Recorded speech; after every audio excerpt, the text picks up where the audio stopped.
பிரியமானவர்களே, இயேசு கிறிஸ்துவின் நாமத்தில் உங்களை நான் வாழ்த்துகிறேன். ஆண்டவர் இயேசு கிறிஸ்து உங்க மேல ரொம்ப பிரியமைத்து இன்றைக்கும் உங்களோடு பேசி கொண்டிருக்கிறார். இந்த காலையில் உங்களோடு பேசினார்ல, நீங்க காத்திருந்து ஜெபிக்கும் போது ஜெபிக்கலையா?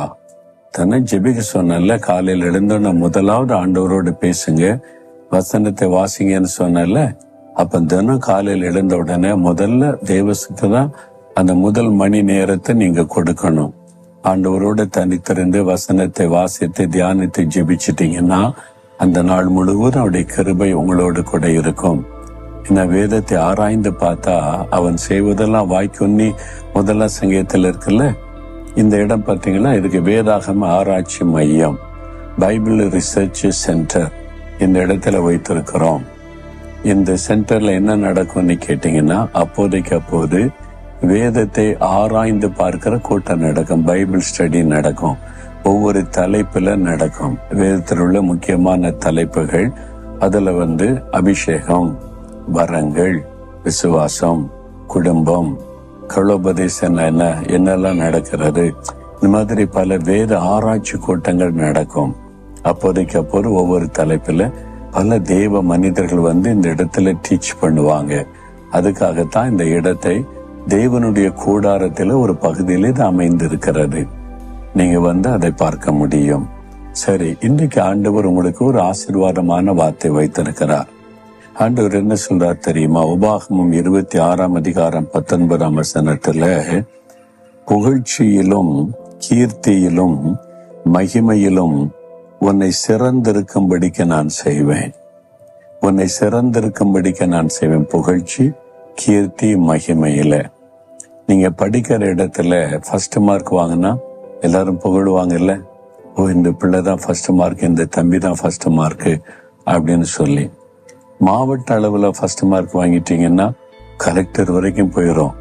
இந்த தம்பி தான் நம்முடைய மாவட்டத்திலே முதல் மதிப்பெண் எடுத்திருக்கிறார், இந்த பெண் பிள்ளை தான் முதல் மதிப்பெண் எடுத்திருக்க. புகழ்ச்சி, ஒரு கீர்த்தி. பேப்பர்ல எல்லாம் படம் வரும், எல்லாரும் பேசுவாங்க, டிவில எல்லாம் சொல்லுவாங்கல்ல. மாநிலத்திலேயே முதல் மார்க் எடுத்துட்டா அந்த புகழ்ச்சி முதலமைச்சர் வரைக்கும் போயிடும். கூப்பிடுவாங்க, பாராட்டுவாங்க, கிஃப்ட் எல்லாம் கொடுப்பாங்க.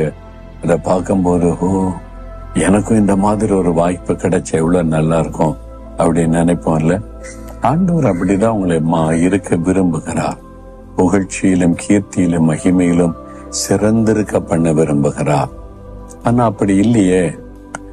படிக்கிற இடத்துல போராட்டம் பிரச்சனை, வேலை செய்யற இடத்துல போராட்டம் பிரச்சனை. வேலையில நீங்க சாதிச்சிட்டீங்கன்னு வைங்க, எல்லாரையும் கூப்பிட்டு கை தட்டுவாங்கன்னு வாழ்த்துவாங்க. இவங்கதான் அந்த ஸ்பெஷலா இதை கண்டுபிடிச்சிருக்காங்க, இதை சால்வ் பண்ணிருக்காங்க, ஒரு புகழ்ச்சி உண்டாகுது இல்ல. அதே மாதிரிதான் எல்லா இடத்துலயுமே நீங்க சிறந்து விளங்கினா அங்கே புகழ்ச்சி வரும். ஆண்டவர் சொல்ற, நான் உன்னை சிறந்திருக்க பண்ணுவேன், சிறப்பாக செய்ய நான் உனக்கு உதவி செய்வேன். நீங்க என்ன காரியம் செய்தாலும் அதுல ஒரு சிறப்பு இருக்கும்படி கர்த்தர் ஆசீர்வதிப்பாராம். நீங்க படிப்புனா படிப்புல சிறந்திருப்பீங்க, வேலை செய்றீங்கன்னா வேலையில சிறந்திருப்பீங்க. அங்க உள்ள நிர்வாகம் உங்களை பாராட்டும், இவங்க பெஸ்ட் அப்படின்னு சொல்லி. பிசினஸ் செய்றீங்கன்னா பிசினஸ்ல சிறந்திருக்க பண்ணுவார். அப்போ நீங்க என்ன பண்ணினாலும், ஒரு விவசாயம் பண்ணின்னு வைங்க, அது தேவன் சிறப்பா ஆசீர்வதித்து சிறந்திருக்க பண்ணுவார். அப்ப அதுதான் தேவனுடைய விருப்பம். உங்களை எல்லா விதத்திலும் புகழ்ச்சியிலும் கீர்த்தியிலும் மகிமையிலும் சிறந்திருக்க பண்ணணும். அப்படி ஆண்டவர் விரும்புகிறார். ஆமா, நீங்க அது விரும்பணும்ல. ஜஸ்ட் பாஸ் ஆன போது, எனக்கு ஏதோ படிக்கிறோம் அவ்வளவுதான், சொல்றாங்க படிக்கிறோம், மார்க் எடுக்கிறோம், ஏதோ வேலைக்கு போறோம் வர்றோம், அவ்வளவுதான். அதை பெஸ்டா செய்யணும், சிறந்திருக்கணும், அதுல சிறப்பா இருக்கணும் அப்படின்ற நினைப்பே நிறைய பேருக்கு இல்ல. அதான உங்க பிரச்சனை. அப்ப நீங்க மனதுல அதை விரும்பணும்.